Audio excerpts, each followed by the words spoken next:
Hello there guys, Obi-Wan Kenobi here, back again with another lightsaber video for you guys. Today I've got an OWK-TPM here. This comes from Korbanth Sabers. A while back they had a sale for these suckers and it was really cheap. So I managed to snag one when it went on sale, thankfully, before it sold out. And this is the episode 1 version. I know episode 1 version and episode 2 version of Obi-Wan's lightsaber here are fairly similar looking, in fact extremely similar looking. But this is the episode 1 version, and so let's go ahead and take a look at that. I did manage to do an install for this. Everything done in this video, by the way, will be is done by me. So the install was designed by me, painted by me, installed by me, all that jazz. Obviously, I didn't make the lightsaber hilt itself. I just told you where it came from, but everything else was done by me. But for now, let's just go ahead and take a look at the saber itself here. You got your grooves here, cover tech wheel, of course, pommel, all that jazz. Big red button, of course, as well as this aux button. That's your aux button back here with this gold little button thing here. And it's got a almost crystal-looking thing inside there. And that's great for shine through. You can actually shine a light in there, and it'll poke out through there. So that's what I did for this install as well, and you'll see that later. This is the blade plug, of course. You can get some shine through there, too. And yeah, so this install is a little special because it's the first install I did in Fusion 360.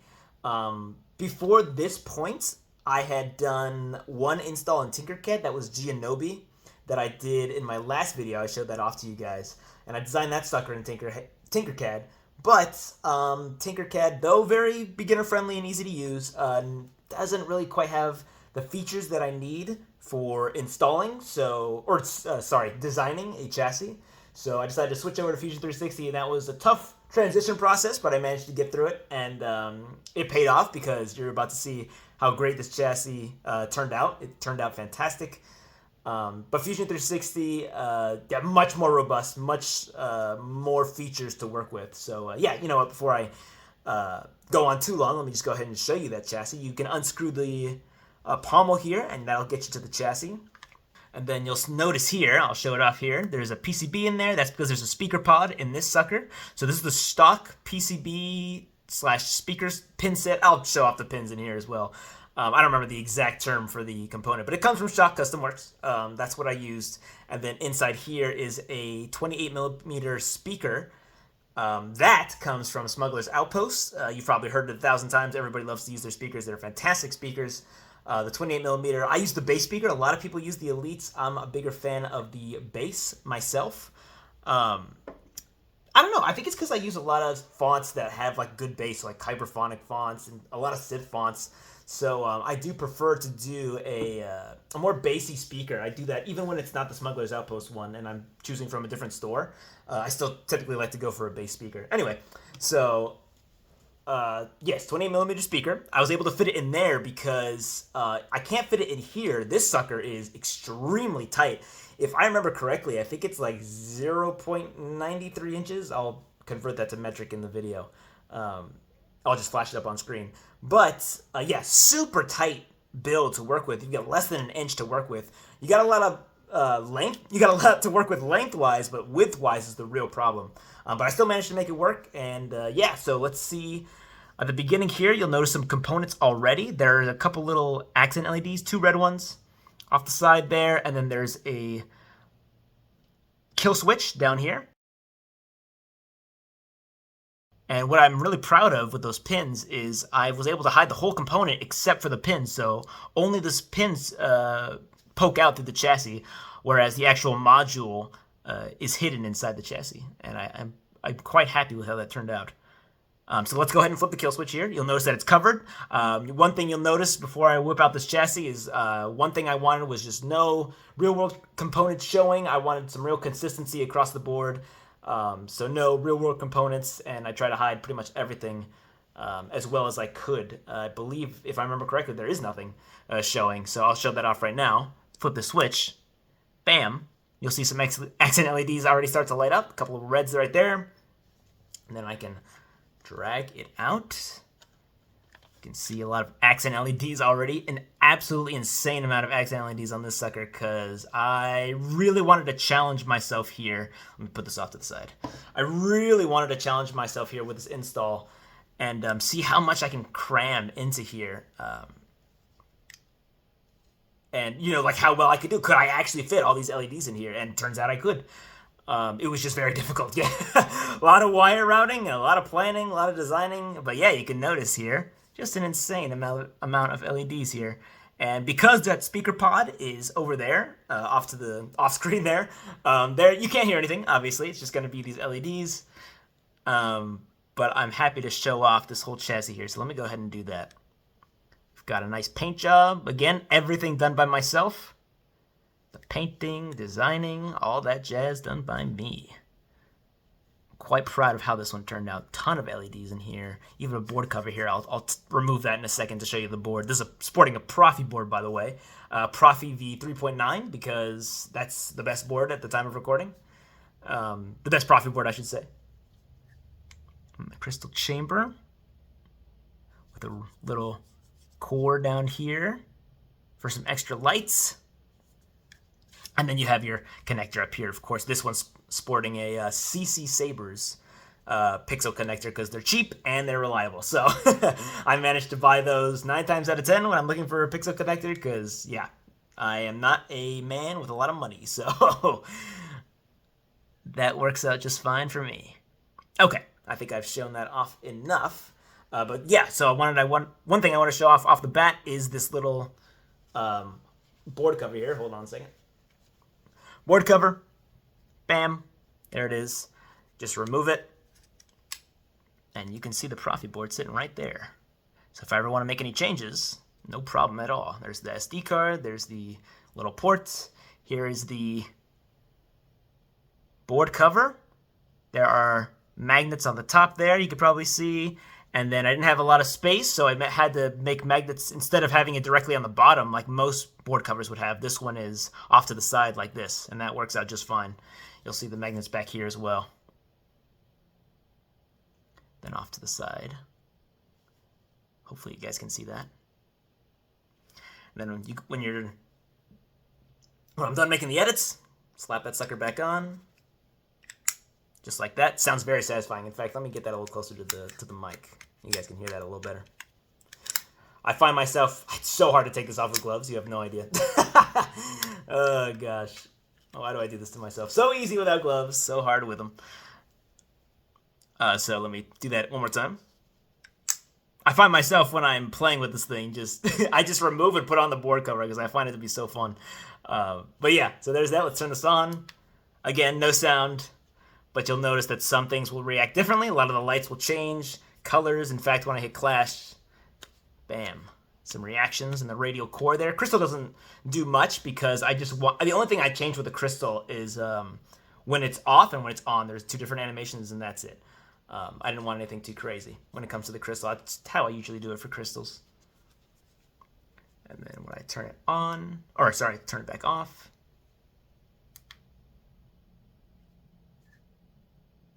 Radial core goes back to its idle animation. Looks very nice. One thing I want to touch on here is these buttons at the top. These suckers took me absolutely forever to design because I am an idiot and I wanted the components to be hidden. So like the actual buttons themselves, real world buttons, to be hidden. So what I did is I fashioned button covers for them. The only problem with that is you have to design a board cover while also making it so that it can, how should I say, it needs to be able to be loose enough so that it can actually be pressed up and down, but tight enough so that it's not going to fall out. So you need to have the exact measurement down just right. This took me forever to dial down. In fact, you're going to be like, yeah, how's that sitting in there? It's just a perfect press fit, straight up. Absolutely perfect press fit on this thing. This is the button right here, by the way. Probably should have mentioned that earlier. This is the button, and you'll notice, see, it pressed down just fine, and even if I were to try to hit it to try to get it out, see that? Does not want to move. It's a perfect press, whoa, excuse me, perfect press fit. Same thing goes for the aux switch. Just a perfect press fit. That sucker ain't going nowhere, and it lets some shine through. And that light there is for the shine through on the actual hilt itself. That's why that's there. And then at the top, you'll notice, because it's sort of like indented, because the buttons have to go over it while you're sliding into the chassis, I wanted to put like some circuitry here. Let me show it off here so the light doesn't blind you. I wanted to show off some circuitry almost to signify that this part's like exposed. Like you're not supposed to be able to see this. But because I needed it to be recessed like this to let the buttons through, I figured, hey, if you're not supposed to be looking inside the chassis, I might as well add some circuitry and make it kind of feel like you're not supposed to be looking inside there. But that's what it looks like on the inside. Don't know if that made sense, but in my head it did. So I did the same thing down at the bottom here too with the board cover. Just a decent amount of circuitry, as well as some a little panel here, a dial here, another dial up here, and then tiny little components there, as well as some pipe. One thing you're going to figure out pretty fast about me in designing chassis is I love me some pipe. I am a huge fan of putting a lot of pipe into my designs.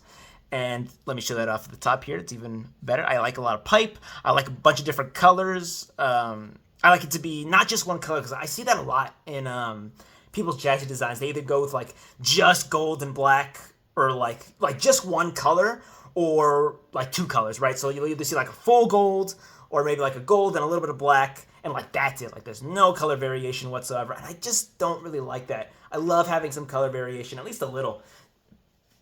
So I have some copper. So all the pipe in here is copper, by the way, because I felt like it'd be nice for it to be consistent like that. In fact, this copper back here, this is real copper. This is real copper pipe back here. It channels all my wires behind this crystal chamber here. So that's there. It also connects these two components together because these two things were printed separately. And so the pipe keeps it together as well as channel all the wires as well. So it worked out perfectly, that, I think. Looks really good. A couple little greeblies in the crystal chamber there. One thing I should note about the crystal chamber is that there are some... well, actually, for the crystal chamber and the core down here, I like to call it a radio core because John Goodman called it that. John Goodman from Arclight Arsenal. Massive inspiration. I would not be doing lightsabers to this day if it were not for him. He's my biggest inspiration by far. I absolutely love his work.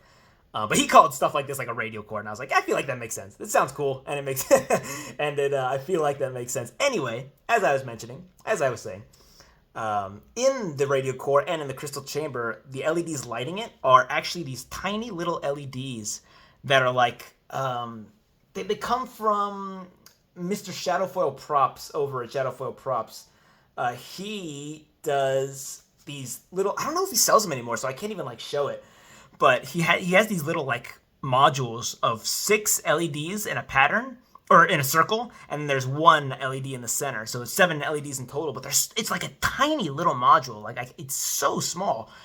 And I just put it right under the crystal, and it looks great. In fact, let me switch to a different font so you guys can actually see that in action. I think the Qui-Gon font shows it off pretty well. This Qui-Gon by someone. I'll flash him up on screen. I can't remember his name off the top of my head. Excuse me. But yeah, you can notice at the top of the crystal chamber here, if I can let the camera focus, it's almost like animated. You see that at the top? I love that. That looks so cool. So yeah, what's going on there is those 6 LEDs encircling the one are like turning off and on in a circle, and then the one in the LED in the middle is blinking. So that's what's going on. And it just looks so cool. I want to use this for like every build that has a crystal chamber, but unfortunately, Mr. Shadowfoil Props does not sell these anymore. I've been meaning to get another batch from him. Shadowfoil Props, if you're ever watching and you want to sell more of those, I will be your biggest customer because those things are just so nice. And then the radio core has the same thing as well. Doesn't show off as well, because it's I've got like some diffusion here, so it doesn't show off quite as well. But there's also it's the same setup. 7 LEDs in total, 6 encircling 1 in the center. And yeah, so that's that. Let me show off a little on the bottom here. This section here down below, this has 3 strips of LEDs hugging the wall here. When I see people go for a setup like this sort of design, because I'm not original in this design in terms of like letting light shine through. This is a very common design I find when people are designing chassis. But what I do differently is that most people, when they want to put in the lights here, the LEDs, they'll have the LEDs going in like this, right? Like up to down, like that going this way. But for me, I noticed how flexible those 2020 pixel strips are, so I was like, can't I just have it hug the wall, and wouldn't that work? Sure enough, it does. So what I do is I hug the wall of the chassis with the pixel strip. So instead of it going up and down like this, it actually hugs like this and just goes whoop across, hugs the wall of the chassis, and it just looks fantastic. So bright. And so, yeah, it just looks great. I even have this. It's funny. When I first installed it, the lights were too bright, straight up. So I actually have this dialed down to about 50% right now. And yeah, it still looks just fantastic. Of course, there's some more work done here, more paint work done by me. I wanted to show off, namely, this little red and green color. Like I mentioned previously, I like to have a lot of colors, so little accent colors like that are right up my alley. Love that sort of stuff. Oh, and speaking of colors, so there's more red up here, and then over here near the battery, let me get a better grip on this chassis, don't want to drop it, that's for sure. Up here near the battery, there's a red arrow pointing to the positive the positive of the battery. I like to do that for my design chassis. I don't know why. I don't know. I've been doing that lately with my chassis designs, is having like an arrow that points to the positive side of the battery, namely usually making it red too, to make it more obvious that that's the positive side. I know I personally am never going to forget that negative side is the spring side of the battery, but if I ever want to like sell it like a lightsaber, I just feel like that makes it even more obvious that, yeah, this red, this big old red arrow, hey, that's the positive to the battery. So yeah, that's why I do that. I think it looks nice too. Yeah, and then up here, we've got a bit more pipe work, as well as 2 vents near the emitter, because that's obviously where most heat would be generated from, is where the actual blade comes out, I felt like. You'll notice with these greeblies, I felt like I really wanted to make it kind of practical, kind of actually make sense. So I had these vents near the emitter to dissipate as much heat as possible. In fact, that's why I put 2 instead of just 1. Felt like it needed that. I feel like that would make the most sense. This pipe work over here was an absolute doozy. It took me forever to paint. The designing part was easy. It was the painting part that was a pain in the neck. Because what I did is I have 2 silver as well. I have these 2 silver ones not encircling, but like surrounding this copper one in the center. And God, that took forever to get just right. But I did manage to do it over a long period of time. A couple little like stud looking things up here. And then I didn't even mention this little like indicator light, essentially. This little green light here. It only turns green. It can only turn green. It's a green square LED that yeah, it's just there because I felt like it. I just thought it would look cool, so I put it up there. Let me switch over to a different font. Maybe show off a bit more colors here. Shatterpoint. Ooh, this shows off a lot of the crazy things you can do. This sucker is actually almost every section of this is its own blade in the Proffie board. So there is not 1, not 2, not 3, not 4, not even 5. There are in total 10 blades on this Proffie board. I kid you not. In fact, let me try to do the math if I can. Each strip here is its own blade, so that's 3. These 2 are their own blades. I can configure them independently, so that's 5. The crystal chamber is, of course, its own, so that's 6. Radio core is its own, that's 7. This shine-through part for the hilt is 8. This sucker is 9, and then the connector, the actual blade itself, of course, is the 10th blade. So yeah, 10 whole blades in total, totaling an entire 69 LEDs. I did not try to intentionally get 69 LEDs, I promise. I had finished the design for the chassis, and I was like, man, there's a lot of LEDs. And I decided to just count them up. I'm like, yeah, how many LEDs do I have in this sucker? And it's 69, if you can believe it. In fact, let's do the math here for that. There's 30 down here. There's 7 for the crystal chamber. Another 7 for the radio core here. 2 for this. 1 here. 1 here, because this is just 1 accent LEDs. I believe this is a 50-50 single pixel accent, if I recall. And then there's a bunch in here. I actually cannot remember. Well, you could probably take a look yourself and actually count them yourself, because I can't remember off the top of my head. I think it's 21, 24 LEDs up there. And then obviously the blade I'm not counting. I'm just counting the LEDs in the chassis itself. But yeah, 69 in total. Can you believe that? Yeah, kind of crazy. Kind of crazy. So yeah, that is the whole chassis. Let's go ahead and slap the sucker in here. I've been talking way too much about the chassis. I'm just very proud of it. Okay, I'm very very happy with how this turned out. So forgive me if I gush a little. Oh, one last section I should talk about actually before I move on is this section right here. This little kind of opening with some components. Going back to trying to make the chassis as like practical looking as possible. This just has a bunch of like components that feel like they need to be switched out often. So like in the real world, obviously you got cars that need like fuses and spark plugs to, that need to be changed out pretty quickly. Or pretty often, I should say. And I imagine a lightsaber is kind of... I tried to give a lightsaber like a similar feel. Like there's a bunch of components up here that you'd want to switch out very often. So like there's actual fuses up here. Then there's whatever the lightsaber equivalent of spark plugs is up here, stuff like that. In fact, these components come from... the design for these components come from the scene in Episode 1 where R2-D2 is trying to fix the ship mid-flight. It's the... What ship is that called? It's the silver one that Padme rides in. It's like that, that royalty one. I can't remember the name off the top of my head, but it's that one. Yeah, that's the design I went with here. And you know what? Let's stick it in before I go on too long. I'm sure I have gone on too long. So for these buttons here, they are... what's the word? Plungers. So you need to line this up correctly to get these... to get everything nice and oriented. That's pretty simple. I made it pretty easy. Just like that. Goes in. And then you take your pommel again. Screw everything back in there. Go ahead and do that. And then there's that shine through. Wanted to show that off too. And then... This is Shatterpoint. Very common sound font. I believe it's by Madcow / Rob Petcow.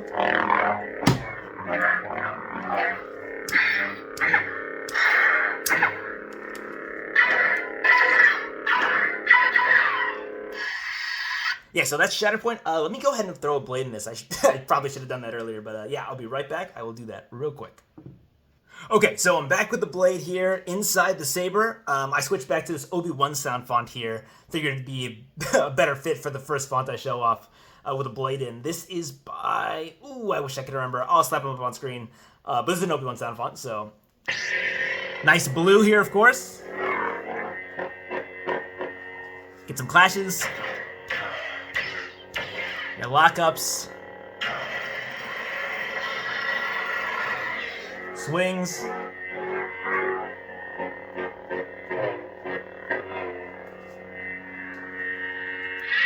And let me show off that shine through a little more. Looks very, very nice. So that is Obi-Wan sound font. Let me switch over here. Ben Kenobi? Ben Kenobi. That little shine through changes to a nice blue. Master Qui-Gon. Qui-Gon is also purple. Shatterpoint. Shatterpoint is blue and does a little different animation.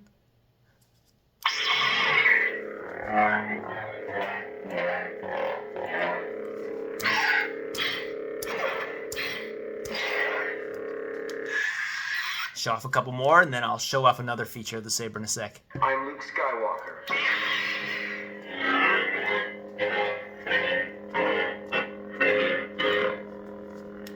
That one blinks red. Oh, and one thing I should mention is that the top section here, so like this section up here, these typically have shine through in this model of the OWK. However, I actually covered it up because in the original episode 1, these don't have shine through. So I was like, okay, well, let me just cover it up with some black electrical tape, and hopefully the shine through won't come through. And sure enough, it doesn't. So it worked out perfectly there.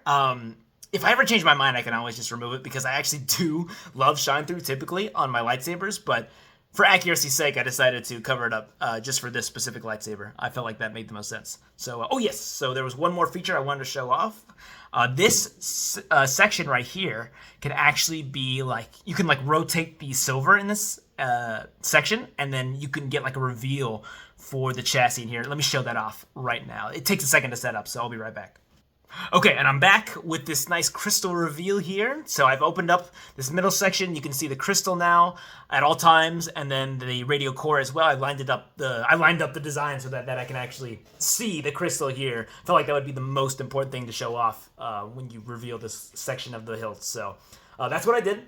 And I changed to a different font. This is Corellian by not Kyberphonic, excuse me. This is Rob Petkow, Mad Cow, of course, who made Corellian. I wanted to show his off because I put some effects there for when the blade is on, and also getting some clashes. Here, I'll show that off right now. So the radio core will react, went from blinking to a solid red. Bit hard to notice, but it does flash orange when you do that. Flashes yellow with blaster blocks.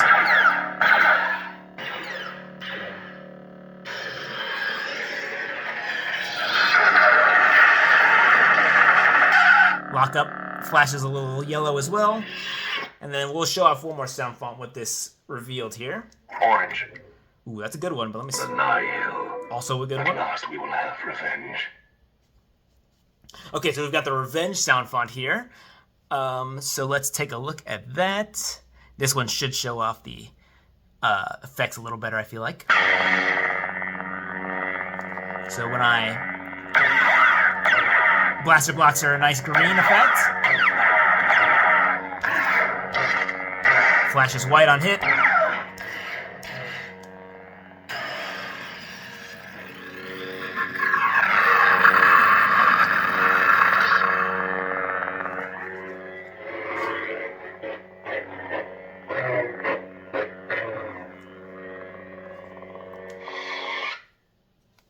Okay, and that should be the last sound font I wanted to show off. Thank you all for tuning in to this showcase. I typically showcase lightsabers that I want to sell. This sucker is not going anywhere. I bought this because this is one of my favorite lightsaber hilt designs in the entire movie, in all the movies really. It's either this or Qui-Gon. In fact, I think I do like Qui-Gon's a little bit more, but this is a close second, very close second. I love this design so much. So I'm so glad I was able to snag one from Korbanth when they were on sale. This is, I went to work immediately on it. It took me, I think I finished it about like 6-ish months ago, and I'm so happy with it. I find myself playing with it all the time. It's such a nice install. I'm very, very proud of it. But yeah, that is going to be it for the video because I am going on too long, I believe. So I hope you guys really liked it. I am hoping to be making more sabers in the future. In fact, I do have a couple I'd like to show off in the near future, because those are done, and I would like to show those off before I move on to the next saber. Or not before I start moving on to the next saber. I'm working on sabers all the time, but there's a couple I haven't shown off yet that I'd love to do that for. Make videos for, I should say. So yeah, anyway, my speech is getting slurred apparently because I'm going on way too long. So that will be it for the video. I will catch you guys on the next one. Peace out.